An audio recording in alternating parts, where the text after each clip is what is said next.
నాకేమన్నా వస్తుందా ఇప్పుడు సడన్ బ్రేక్ పడిపోతే? మీరు మిమ్మల్ని మార్చే ఉద్దేశంతో మేము మాట్లాడుతాం, అవునా కదా? కొంతమంది అన్న చేంజ్ అవుతుంది ఇలాంటి మీటింగ్కి వచ్చి. వీళ్ళందరూ కూడా మీటింగ్కి వచ్చి మాట్లాడలే. వేల మీటింగ్లు పెడితే ఈరోజు ఫలితాలు వచ్చినాయి. ఊరకనే రాలే, గాలివాటంగా తిండి తినక నిద్ర లేక కష్టపడి మీటింగ్లు పెట్టి వాళ్ళ మనసులో ఆ భయాలు తొలగించి చేస్తే వచ్చింది. కనెక్ట్ గురించి చెప్తా ఉన్నా. ఆయన నాతోటి 6 నెలలు తిరిగిన తర్వాత మైండ్ సెట్ మారింది, వెస్టీజ్ గొప్పదని అర్థమైంది. ఎంఎస్ఆర్ సార్కు డబ్బులు వస్తున్నాయి, నాకు వస్తాయనే నమ్మకంతో జాబ్ లీవ్ పెట్టిండు. ఆర్టీసీ కండక్టర్ జాబ్ 18,000 వచ్చినప్పుడు లీవ్ పెట్టి గట్టిగా వెస్టీజ్లో చేస్తే 20,000, 30,000, 40,000, 50,000, 60,000, 70,000, 1,00,000, 2 లక్షలు, 3 లక్షలు, ఈరోజు 45 లక్షలకు వెళ్ళిపోయింది. 6 lakhs దాటి వాళ్ళ డిపో వాళ్ళందరూ కండక్టర్లు ఏం చేస్తున్నారు? వాళ్ళని కూడా తీసుకొచ్చాడు మీటింగ్ దాకా. ఫోన్ సార్ అర్జెంట్ ఫోన్ వచ్చిందని మీటింగ్లో కూర్చోబెట్టా లేచిపోయాడు. తల మీద శని గ్రహాలు ఉన్నప్పుడు ఆ గ్రహాలు లేపుతాయి మనల్ని, కూర్చోబెట్టదు ఇది సరిగా. ఎందుకంటే ఒక 10 మందిని తెచ్చిండు, మధ్యలో అందరూ వెళ్ళిపోయారు. కొంతమంది ఏమో నేను సెర్చ్ చేసి జాయిన్ అవుతాను అన్నాడు. చేయమని చెప్పినాడు. 2 సంవత్సరాల నుంచి సెర్చే చేస్తున్నాడు. మరి సోమశిల ప్రాజెక్ట్ కిందికి పోయిండో పైకి పోయిండో సెర్చ్ చేయడానికి. ఏందా నువ్వు సెర్చ్ చేసేది వెస్టీజ్ని? 20 సంవత్సరాల కంపెనీ, 3 కోట్ల మంది పనిచేస్తూ 10 దేశాలకు పోయిన భారతదేశ కంపెనీ, లక్షల మందికి డబ్బు ఆరోగ్యం ఇస్తే నువ్వు సెర్చ్ చేస్తావు. చూడండి జనం ఎట్లా ఉన్నారు, ఎట్లాంటి అవకాశం వస్తే ఎలా చూస్తున్నారు చూడండి. 3 తరాలు మన వంశం మారిపోతున్నాడు. ఆయన బాగుపడతామంటే సెర్చ్ చేస్తానంటే పోయి టికెట్లు కొడుతుంటే అన్ని. దయచేసి రిక్వెస్ట్ సీరియస్ గా తీసుకుందాం. ఎందుకంటే మనం ఉండొచ్చు, ఈ భూమి మీద పోవచ్చు, మన కుటుంబాలు ఉంటాయా ఉండవా? మన కుటుంబాలకు ఒక వెలుగు నింపిపోదాం. వెస్టీజ్ నేను పని చేస్తున్నా, డబ్బు వస్తుంది. నేను గొప్పగా ఏదైనా జరిగితే నా భార్యకి వస్తాయి డబ్బులు, నెలకు 10 లక్షల పైన. నా భార్యకి ఏమైనా జరిగితే నా కొడుకు వస్తాయి. ఇలాంటి గొప్ప ఆపర్చునిటీ భగవంతుడు మన దగ్గరికి ఎన్నో జన్మల పుణ్యం చేసుకుంటే ఈ వెస్టీజ్ మన దగ్గరికి వచ్చిందని చెప్పేసి నేను భావిస్తా ఉన్నాను. పుణ్యం చేసుకుంటే వచ్చింది. మా తల్లిదండ్రుల కష్టం, మా తల్లిదండ్రుల వాళ్ళ తల్లిదండ్రులు ఏదో మంచి చేయబట్టి నాకు ఇది దొరికింది అనుకుంటున్నా. ఎందుకంటే మాది ఒక చిన్న విలేజ్, 40 మంది ఇప్పుడు ఎడ్యుకేషన్ కంప్లీట్ చేసుకొని జాబుల కోసం వేటలో ఉండరు. వాళ్ళు జాబులు వస్తాయా? రావని వాళ్ళకి తెలియదు. కొంతమంది ఉన్నారు జాబ్ వస్తే పెళ్లి చేసుకోవాలని కూర్చొని రాలా. తర్వాత ఊర్లో వాళ్ళు సలహాలు ఇచ్చిన, నువ్వు బెండకాయ ముదిరిపోతే ఎవరు పెళ్లిని కూడా ఏంటంటే జాబ్ తర్వాత దెబ్బలే పక్కన పట్టేసి నువ్వు ముందు పెళ్లి చేసుకోరు అంటే ఇప్పుడు పెళ్లి చేసుకోండి, జాబ్ రాలా. ఎందుకంటే జాబులు అందరూ ద్రాక్షలాగా అయిపోయినాయి, లేవు అక్కడ. ఒక 5,000 పడితే 5 లక్షల మంది రాజ్యాంగ జాబులు ఎక్కడి నుంచి వస్తాయి? లా తీస్తే తగులుతుందా కదా. అక్కడ 40 మంది ఖాళీగా ఉన్నారు. ఇప్పుడు ఈ మధ్యకాలంలో వాట్సాప్ గ్రూప్ లో వచ్చింది, ఒక అతనికి ఏదో HDFC బ్యాంకులో జాబ్ వచ్చిందంట. 25,000, 30,000 వాడు స్పీడ్లు పంచుకుంటా ఉన్నాడు. నాకు జాబ్ వచ్చింది అని చెప్పేసి 40 మంది ఖాళీగా ఉన్నారు, ఉద్యోగాలు లేక. 15 మంది గవర్నమెంట్ ఉద్యోగాలు చేస్తున్నారు. వాళ్ళలో రకరకాల చిన్న చిన్న జాబులు ఉన్నాయి. కలెక్టర్, పెద్ద పెద్ద క్యాడర్లు అయితే మా ఊర్లో ఎవరు లేరు. చిన్న జాబులు అందరూ teacher, constable, conductor, panchayati secretary, Pakistan దగ్గర బార్డర్లు సరిహద్దులో ఉండేవాళ్ళు ఒక 15-20 మంది ఉన్నారు. నాకు 40 మంది ఖాళీగా ఉన్నారు. నేను అటు లేను ఇటు లేను, మధ్యలో ఉండే వ్యక్తికి వెస్టీజ్ దొరికింది. ఈ డిసెంబర్కు నా ఇంట్లో ఎంత అంటే నెలకి 20 నుంచి 25 లక్షలు పర్ మంత్ నాకు అయిపోతాను.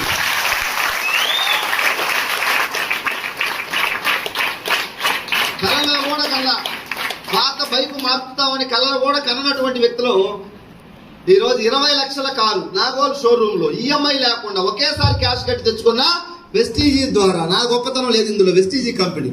ఈ డిసెంబర్ కల్లా నేను పెద్ద కారు తీయాలని ఆలోచిస్తున్నా. ల్యాండ్ రోవర్ కంపెనీ పేరు, అందులో మోడల్ పేరు డిపెండర్. 1,35 లక్షల రూపాయల కారు అచ్చంపై తెచ్చుకుని రాబోతున్నాం. ఎందుకు? వెస్టీజీలో లక్షల మందిని చైతన్యం చేయాలి, మాటలు చెప్పడం కాదు చేతలతో చూపించాలని చెప్పేసి ఒక ఆలోచనతో వర్క్ చేస్తా ఉన్నాను. నేను 1,35 లక్షల కారు నాకు అవసరం లేదు. పాత బైక్ మీద తిరిగేటోడికి 20 లక్షల పాత బైక్ మీద తిరిగేవాడికి 20 లక్షల కారు సరిపోద్దా లేదా? నా జీవితం మొత్తం ఇప్పుడు ఉండే కారు సరిపోద్ది.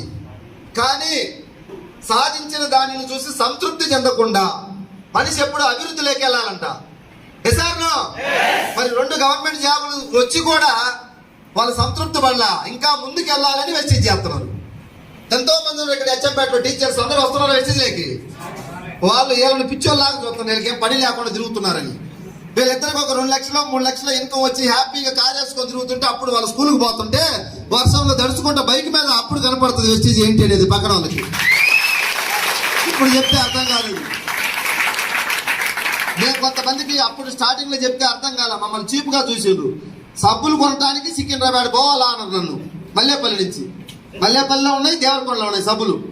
సికింద్రాబాద్ పోయి తెచ్చుకుంటున్నాను. నన్ను కొంచెం చిన్నగా చూసిండ్రు. ఆ చిన్నగా చూసిన వాళ్ళు ఈరోజు పెద్దగా చూస్తాం. రమేష్ సార్, లక్షల కోట్లు సంపాదిస్తున్నాం, కోట్ల రూపాయల అభిమానం సొంతం చేసుకున్నాం లక్షల మంది దగ్గర నుంచి త్రూ వెస్టీజ్ ద్వారా. 2017లో నా పరిస్థితి ఏంటంటే నైట్ 10 గంటల తర్వాత ఇంటికి పోతే నా భార్య కూడా నాకు సరిగా అన్నం పెట్టేది కాదు. ఏం పొడిచి వచ్చినావు పెట్టుకొని తినరాదు అనేది. 10 తర్వాత పోతే, 10 లోపు పోతే పెట్టేది. ఇప్పుడు 1 గంటకు పోయినా నేను మేల్కొని ఉండి ఆమ్లెట్ వేసి అన్నం పెడుతుంది. Power of Vestige. నీలో కూడా ఎవరికైనా 10 తర్వాత అన్నం పెట్టకపోతే కసి కోపం ఆమె మీదగా చూపించాల్సింది. పేదరికం మీద వెస్టీజ్ గుండెలో పెట్టుకొని పనిచేయి. 1 గంటకు పోతే నీకు ఆమ్లెట్లు అబ్బాయిలు వేసి డబల్ ఎక్కుతో బాయిలు ఎక్కుతూ అన్నం పెడతాం. గెలవాలి, గెలిస్తే రెస్పెక్ట్ దొరుకుద్ది. ఎస్ఆర్నో? ఇంతకు ముందు నేను ఎక్కడైనా మీటింగ్ పోతే ఒక్కడొచ్చి ఫోటో దిగేవాడు కాదు. ఇప్పుడు 100 మంది వచ్చి సెల్ఫీలు దిగుతున్నారు. సక్సెస్ అయితేనేనా కాకపోతేనా? 11 లక్షల చెక్కు. ఇప్పుడు నా చెక్కు నా పక్కన దిగితే వాళ్ళకి చెక్కుకు వాల్యూ వస్తుంది చూయించుకోవడం కోసం. అదే నాకు డబ్బు రాకుండా ఎవరైనా వచ్చి దిగుతున్నా? మరి నీ దగ్గర దిగాలంటే నువ్వు గెలవాలి. వెస్టీజ్ అవకాశం ఇచ్చాడు దేవుడు, గెలిచే అవకాశం. అందరం గెలుద్దాం. 1 year 1 lakh, 1 year 1 lakh, 1 year 1 lakh ఒక సక్సెస్ మంత్రం పెట్టుకొని పనిచేద్దాం. నేను చేసా 1 year 1 lakh, 1 year 1 lakh, 1 year 1 lakh. Bike మీద పోయేటప్పుడు అంటూ ఉంటే ఒకరోజు నిద్రలో కూడా పండుకొని 1 year 1 lakh అన్నట్టు మా మిస్సెస్ లేపి ముందు నీళ్లు తాగమన్నది. తాగిన ఏంటి అన్నది, నీకు గ్యారంటీగా మెంటల్ వస్తుంది అన్నది. ఎందుకు అన్నా? నువ్వేంత లక్ష అంటున్నావు అన్నా. లక్ష అన్నా. ఓకే, అట్లయితే పర్లేదు, నేను ట్రాక్ లో ఉన్నా అన్నానంటే ట్రాక్ లో ఉన్నా, పర్లేదు ఏం కాదు అని చెప్పేసి మళ్ళీ నేను లక్ష అంటే 1 వచ్చింది, 2 వచ్చింది, 3 వచ్చింది. ఇప్పుడు నేను దేవరకొండ నుంచి కారులో వస్తుంటే మా రమణ నడుపుతున్నాడు తమ్ముడు. కారులో వస్తా కూడా కూర్చొని అనుకుంటున్నా డిసెంబర్ 20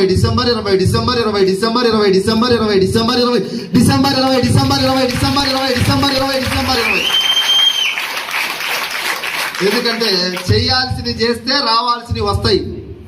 ఇది నాకు అర్థమైంది సక్సెస్ మంత్రం. 1 లక్ష కోసం చేస్తే వచ్చింది, 2కు చేస్తే వచ్చింది, 2 నుంచి 5 చేస్తే వచ్చింది, 10 చేస్తే వచ్చింది. సార్ నో, ఇప్పుడు 20 చేద్దామా ఆపేద్దామా? అది చేయాలి. మనిషి ఉన్న రోజులు నేర్చుకోవాలి, పని చేయాలి, సిస్టానికి ఉండాలి, పెద్దల్ని గౌరవించాలి, అక్కడ వాళ్ళతో రెస్పెక్ట్ గా ఉండాలి, ఈర్ష్యా ద్వేషాలు లేకుండా ఉండాలి. ఇవన్నీ ఉంటే నీ అభివృద్ధిని ఎవరు అడ్డుకోలేరు. ఎసార్నో? అందుకే వెస్టీజ్ లో చెప్తున్నా, గర్వంగా చెప్తున్నా. నాకు తెలిసి ఏపీ తెలంగాణలో ఎవరు చెప్తున్నారో లేదు కానీ ఎంఎస్ఆర్ చెప్తున్నాడు డిసెంబర్ నా ఇన్కమ్ 20 lakhs. ఒకవేళ వెళ్ళలేకపోతే థ్యాంక్ యూ. ఇది కూడా చెప్తున్నా ఇంకొక మాట, నేను డిసెంబర్కి 20 లక్షలు తీసుకోలేకపోతే ఎవరన్నా మీలో సార్ మీకు రాదు 20 లక్షలు మీరు ఏదో మమ్మల్ని మోటివేట్ చేయడానికి చెప్తున్నారని కనుక అంటే 1 లక్ష రూపాయలు షరతు పెడితే నేను 1 లక్షకు 10 లక్షలు ఇవ్వడానికి రెడీగా ఉన్నా. మీరు కూడా హాల్లో ఉండేవాళ్ళు ఎవరైనా ఆలోచించుకొని రేపైనా మీ అప్లైనర్ దగ్గర నా నెంబర్ ఉంటుంది, తీసుకొని ఫోన్ చేయండి. సార్ మీకు రావు, నేను 1 లక్ష పెడతానంటే 10 ఇస్తా. డిసెంబర్కు నేను 20 లక్షలు తీసుకుంటానంటున్నా. మీరు ఎవరైనా తీసుకోలేరనే వాళ్ళకి ఇది ఇంత దమ్ము ధైర్యం ఎక్కడి నుంచి వచ్చింది, ఏముంది మీ వెనకాలంటే మా వెనకాల మా వెస్టీజ్ ఉంది. దయచేసి ఇంత గొప్ప అద్భుతమైన అవకాశం మన అందరికీ వచ్చినందుకు మీరు కూడా మీ ఒక్కసారి మీ మనసులో మీ అప్లైనరే కదా సార్ మన దగ్గరకు వచ్చింది. 1 కోట్ల రూపాయలు సంపాదించేటువంటి ఒక ఆపర్చునిటీ, మన లైఫ్ ఎక్స్ట్రాడినరీగా ఉండటానికి, ఒక హీరో లాగా నీకు ఒక గుర్తింపు రావడానికి అప్లైనర్ మనకు హెల్ప్ చేసిండు. అలాంటి అప్లైనర్ పట్ల మనం కృతజ్ఞత భావం కలిగి ఉండాలి మనస్ఫూర్తిగా. సార్ నాకు 1 లక్ష వచ్చినాక నా అప్లైనర్ ప్రేమిస్తాను అప్పుడు గౌరవిస్తాను అనమాకండి. అది పిచ్చి వాళ్ళు కూర్పులు వాదించే డైలాగ్, అవునా లేదా?